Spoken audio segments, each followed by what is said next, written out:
അപ്പോൾ നമ്മൾ ഇതിനു മുമ്പ് പറഞ്ഞ അതേ പ്രശ്നം തന്നെയാണ്.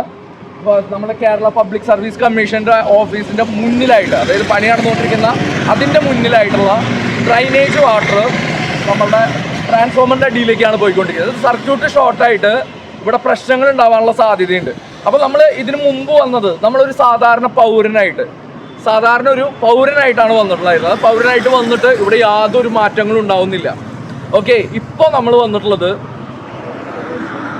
Confederation of consumer protection welfare അസോസിയേഷൻ്റെ ഭാഗമായിട്ടാണ്, ആധികാരികമായിട്ട് തന്നെയാണ് വന്നിട്ടുള്ളത്. ഓക്കെ, ഇനി ഒരു മാറ്റം എന്ന് പറഞ്ഞുള്ളത് നമ്മൾ കൗൺസിലറോട് സംസാരിച്ച് കഴിഞ്ഞപ്പോൾ കൗൺസിലർ ഇങ്ങനെ ഒരു പ്രശ്നം തന്നെ അറിഞ്ഞിട്ടില്ല എന്നാണ് പറയുന്നത്. 6 മാസമായിട്ടുള്ള ഈ ഡ്രൈനേജ് വാട്ടറിൻ്റെ ഒഴുക്ക്, ട്രാൻസ്ഫോമറിൻ്റെ അടിയിലേക്കുള്ള ഒഴുക്ക് കൗൺസിലർ അറിഞ്ഞിട്ടില്ല എന്നാണ് പറയുന്നത്. ഓക്കെ, ഇതിനൊക്കെ ഒരൊറ്റ കാരണം എന്ന് പറഞ്ഞിട്ടുണ്ടെങ്കിൽ, ഇപ്പോൾ ഇത്രയും പേര് എന്ന് പറഞ്ഞിട്ടുണ്ടെങ്കിൽ ഈ അസോസിയേഷൻ്റെ ഭാഗമാണ്. നമ്മൾ ഈ അസോസിയേഷൻ്റെ ഭാഗമായിട്ടുള്ള ആൾക്കാർ തന്നെയാണ്, ഇതിൻ്റെ ഭാഗമായിട്ട് തന്നെയാണ് നമ്മളിപ്പോൾ നിൽക്കുന്നതും.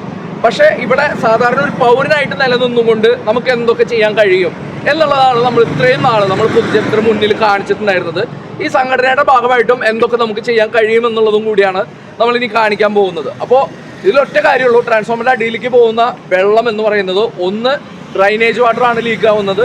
പബ്ലിക്കിന് ലൂയിസൻസ് ആയിട്ടാണ് ഈ സംഭവം ഉണ്ടാവുന്നത്. ഈ ഡ്രൈനേജ് വാട്ടർ കെട്ടിക്കിടന്നിട്ട് കൊതുകടക്കം സപ്ലൈ ആവാനുള്ള അതായത് ഒരു നഗരത്തിലേക്ക് വേണ്ട മുഴുവൻ മാലിന്യങ്ങളും ഈ പറയുന്ന പോലെ രോഗങ്ങളും പടർത്താവുന്ന രീതിയിലാണ് ഇതിപ്പോൾ കെടുക്കുന്നത്.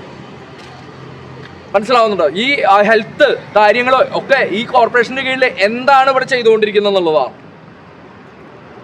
അപ്പോൾ ഒറ്റ കാര്യം പറയുന്നുള്ളൂ, ജനങ്ങൾ കൂടുതൽ ബോധവാന്മാരാവണം. ഇതൊക്കെ നമ്മളുടെ പ്രശ്നമാണ്. ഇതിൻ്റെയൊക്കെ ഓണർഷിപ്പ് നമുക്കാണുള്ളത്. നമ്മൾ കോർഡിനേറ്റ് ചെയ്യാനായിട്ട് ഏൽപ്പിച്ചിട്ടുള്ള ആൾക്കാർ പ്രോപ്പറായിട്ട് വർക്ക് ചെയ്യുന്നില്ല എന്നുള്ളത് മനസ്സിലാക്കിയിട്ട് ഇനീഷ്യേറ്റീവ് എടുത്ത് ജനങ്ങൾ കംപ്ലൈൻറ്റ് ചെയ്തു തുടങ്ങുമ്പോൾ ഓക്കെ, ഈ പറയുന്ന ജനങ്ങളുടെ പ്രശ്നമാണ്. അപ്പോൾ ജനങ്ങൾ കൂടുതലായിട്ട് ഇനീഷ്യേറ്റീവ് എടുക്കണം. ജനങ്ങൾക്ക് കാണാൻ കഴിയാത്ത ഒന്നുമില്ല. ഓക്കെ, ഒരു സംഘടനയ്ക്ക് അങ്ങോട്ട് എത്തുന്നതിനേക്കാളും കൂടുതലായിട്ട് ജനങ്ങൾക്ക് കാണാൻ കഴിയാത്തത് ഒന്നുമില്ല. അപ്പോൾ ജനങ്ങൾ ഇനീഷ്യേറ്റ് ചെയ്ത് ഓരോ കാര്യങ്ങൾ ചെയ്യുകയാണെങ്കിൽ ഇവിടെ വലിയൊരു മാറ്റം ഉണ്ടാവും. ഇപ്പോൾ എന്തായാലും സംഘടനയുടെ ഭാഗമായിട്ട് തന്നെ ഈ പ്രശ്നം പരിഹരിക്കാനുള്ള പുറപ്പാടിലാണ്. നാളെ കാലത്ത് 10 മണിക്ക് ശേഷം വാർഡ് കൗൺസിലർ നമ്മൾ കാണാൻ പോകുന്നുണ്ട്. രജനി എന്ന് പറഞ്ഞിട്ടുള്ള വാർഡ് കൗൺസിലർ നമ്മൾ എന്തായാലും കാണാൻ പോകുന്നുണ്ട്. പ്രശ്നം പരിഹരിക്കാനായിട്ട് പൂർണ്ണമായിട്ട് നമ്മൾ ശ്രമിക്കുമെന്ന് പറഞ്ഞുകൊണ്ട് ബൈ.